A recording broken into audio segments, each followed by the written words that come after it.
I suffer from borderline. I think I just exist differently. My doctor explained borderline personality disorder as such. When a person grows up in chaos and instability, they often subconsciously manifest that same chaos into their lives. People with borderline aren't depressed, but they struggle to feel happiness and use impulsive behavior to fill an emptiness inside of them. The first thing I learned to do when talking about borderline after getting diagnosed was replace them with we. Relapses are hard, but my therapist stresses that they are an essential part of recovery. The first few days are the worst. It's difficult to get out of bed, eat, or even take care of myself. I often tell my friends that university is not meant for those who are mentally ill. The deadlines, the socialization, the pressure, it's too much to handle alongside recovery, which often feels like a full-time job. After relapses, I couldn't even open my camera in class or go outside to my living room for fear that people would see my fresh cuts. Imagine if everyone in the world could know your deepest struggle and pain just by seeing you.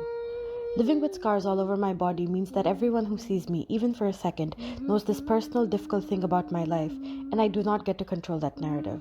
People stare on the roads, in the metro, family members ask, friends ask, even strangers ask, am I okay? The answer to that question is complicated. Media has made it so that every time we think of those who are mentally ill, we see someone crazy or someone pitiable. I've spent too long searching for myself in those archetypes. But having BPD or being a self-harmer isn't my identity. It is part of who I am, but it isn't all that I am.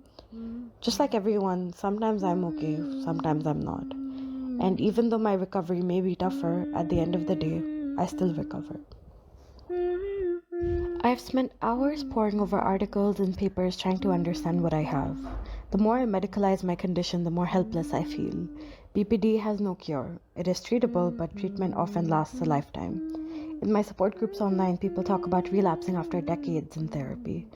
Amidst all this noise, it is hard to feel like there's a light at the end of the tunnel.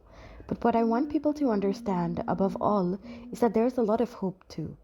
In times of difficulty, people have been inordinately considerate to me.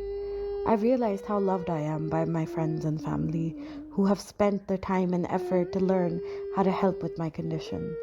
When I look at my future, I see challenges, but I also see community, love, and most importantly, hope.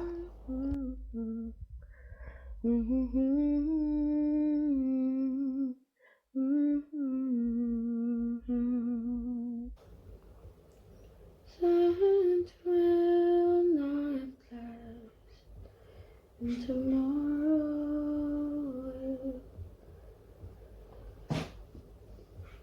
will be kind.